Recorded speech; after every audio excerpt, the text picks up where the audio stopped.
Hello, my friends. Before you look at the background, I want you to listen to my story. My name's Carl Smith. I'm an ex-soldier and an ex-firearms officer in the police, and I'm here today to talk to you about trauma and about if you are labelled at the present moment in time with trauma or post-trauma or complex trauma or whatever trauma that some doctor needs to label this week for their new dissertation in their profession. And I want you to listen to this story.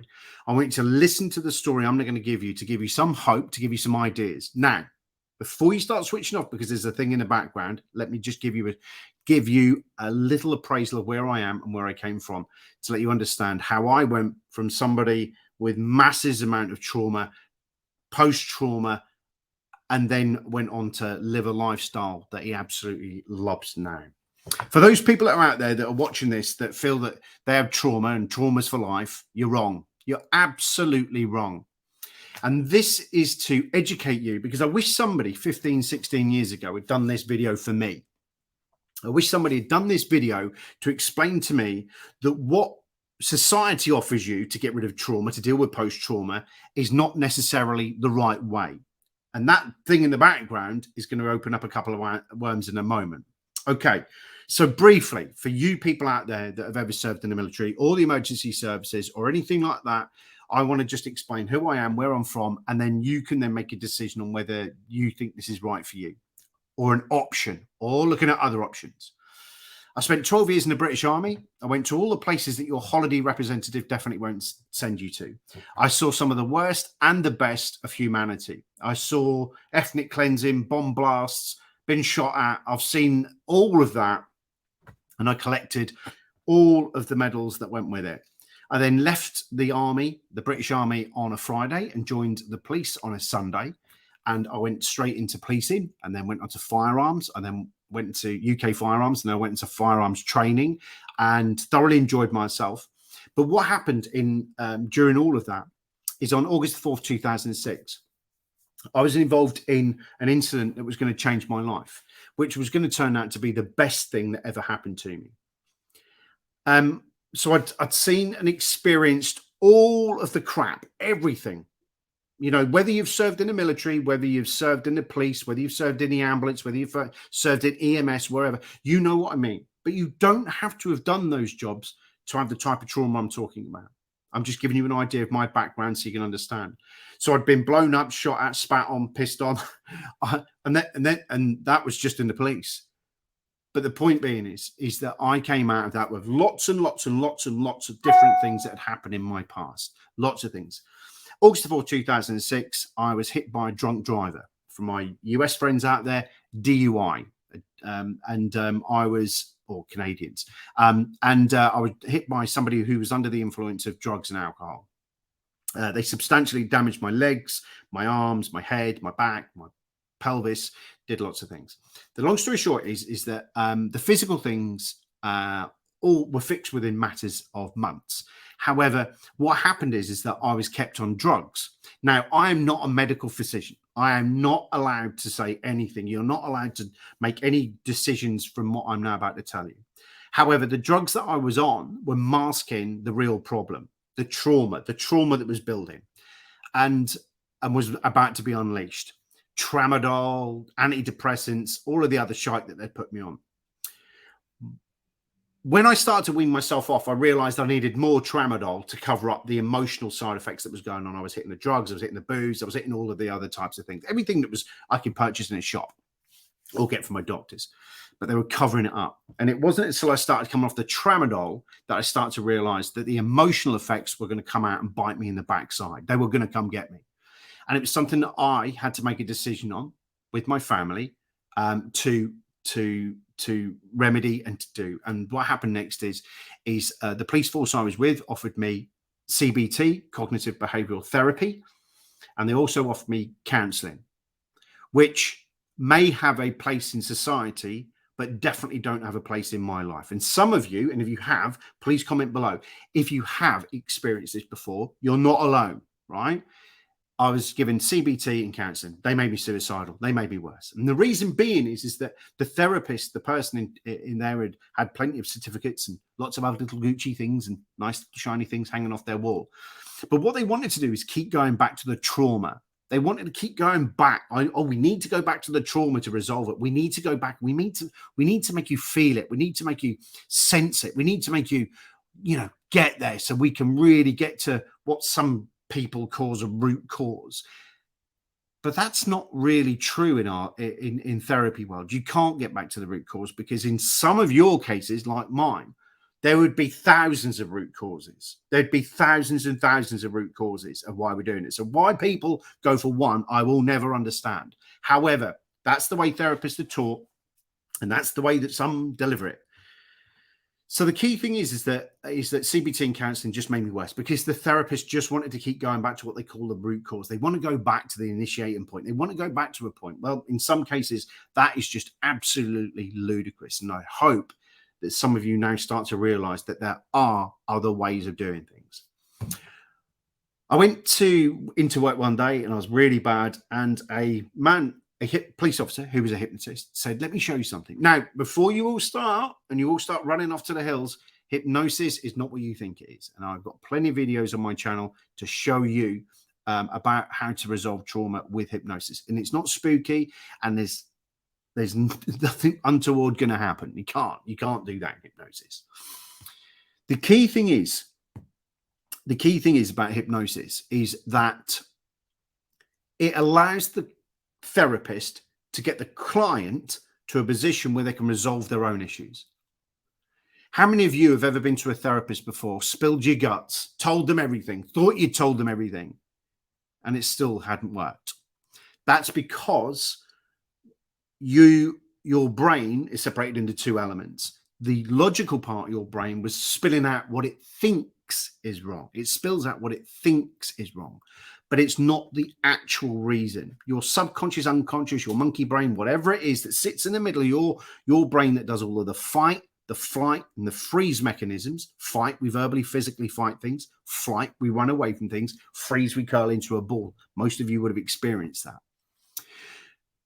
The reason that most cognitive therapists, if you like CBT and counseling, because they can't get to that bit. They can't get to it. That is without a shadow of a doubt. They cannot get there as quickly as what hypnosis can. Hypnosis allows us to get directly in there and you resolve your problems. Now, this is an interesting thing for some of you. I do not ask you about your past. There is no need with hypnosis to ask you for your past. All right, there's no need. I don't want you to regurgitate the road traffic collisions, the death in custodies. I don't want you to involve the police shootings, the road traffic, other road traffic, anything that's been involved, fatalities, anything like that. All of the disgusting things that some of the human beings on this planet get up to that we have to listen to, or whatever you've been involved in, picking up people from out at sea, if you're on Coast Guard or RNLI work, any of that, or you've just been involved in domestic violence all of your life, or you've been involved in sexual abuse all of your life. There is no necessity, none, to make you trawl up all of that. Let me get that back in there again. There is no necessity. That is a very, very old way of thinking. And I use a method called content free, which means I get your subconscious, unconscious, your powerful brain to answer the questions. And there is videos of me doing it non-stop on my YouTube channel. Non-stop. And you can have a look at them. They're on there. You can have a look at it and you can go watch me resolving trauma. No going back to the past. No going finding one issue. What lunatic came up with that idea? I don't know. One issue when there's an accumulation. Post-trauma is an accumulation of errors. Post-traumatic stress, in my opinion, is accumulated stress. Stress all the way through. And a simple way of looking at this, your body's a pressure cooker with the fight, flight, freeze at the bottom. Fight, flight, freeze. Good. Life is shit. We have to face that, people. And it comes up with all of these things. Some of us build the pressure up a little bit more than some others. And we just build it and build it and build it and build it until eventually you feel like you're going to explode. It's a series of events that have happened. Lots of events that have happened that are there, with maybe one critical thing that's happened that sends you straight over the edge. All right. You've been subjected. Lots of people with post-trauma, especially military emergency services personnel and people from domestic violence and people from sexual violence and all of the other things that go on. It's an accumulation of those things. And then it just becomes unbearable and something happens and bang, and then all of a sudden it all goes really wrong. That's when you start reaching for the drugs, the alcohol, and all of the other things that may well go on to cover what's going on. With content free, the way that I work and coming from my 24 years of being in a uniform, the way that I cover it now, and I've been doing this even while I was in the police, or I was doing this in the police. I've been doing this full time at this recording, probably about 13 years, I think now. And I work content free. It means that we go in, I ask you a couple of little questions about your mental health and about where you are, and I start the procedure and allow you to do what you need to do, and you don't even have to tell me what's going on. People say to me, well, if it's that good, why don't the NHS and why don't medicals take it on? The reason being is it's not tangible. And the other good reason is as well is that most people don't like it. It's because it's too quick. If you was to tell people that you had something you could resolve trauma with, they wouldn't like it. And there are some out there that are going, no, can't be done. That's good. You're not at threshold. You're not ready. You're not prepared to change. Okay. You're not prepared to change. And I can't do anything about that until you realize that the wheel's going to fall off. Okay. It's when people recognize that they have a problem and they want to change. That's the people I want to see. And I will grill you and I will make sure that you're ready to change. But I'm telling you now, if you've been at CBT, you've been at counseling, you've been to other things that want to dig around and make you relive trauma and other things where they go, well, we'll look for the root cause. I'm really sorry, but that is just archaic, barbaric crap. There's no need to do it. And I have, not just me, I have people around the globe that I teach that I can put you in contact with, or you can contact me directly and speak to us more about what's going on. But I'm telling you now, there is more out there than what your doctors, your police force, your ambulance, your local medical care centre, your RNLI, your Coast Guard are offering. That is a fact. And I have to say that there's courses out there at the moment, like first aiding courses and stuff like that. This isn't a rant, by the way, to put down other courses or other things. This is to make sure you understand that there is other things out there. There's things out there like the mental health first aid, which probably cause more problems than they do help. You spend 2 days on a course learning on how to go to a doctor's. That's technically what happens. I know, I've done the courses. And I know many people I've had to sort out after those courses. They're a fail-safe for companies. That's all they are. They're a fail-safe for your companies. They're a fail-safe. They're just to say, well, we did something. We did our duty of care. Folks, trauma is not for life. I have experienced the worst that humanity can shell out to you. I've seen some of the worst bomb blasts. I've seen some of the worst shootings. I've seen some of the most barbaric human cleansing type scenarios that you could ever imagine. I've been in the police and seen the crap that we have to put up with on a daily basis, either from within the police force or from members of the public or from external agencies that are trying to get you, and then being hit by a drink driver. And it took that traumatic incident to take me to where I am. And I now have an amazing life, traveling the world, doing this, teaching people what I do on a daily basis. And I love it.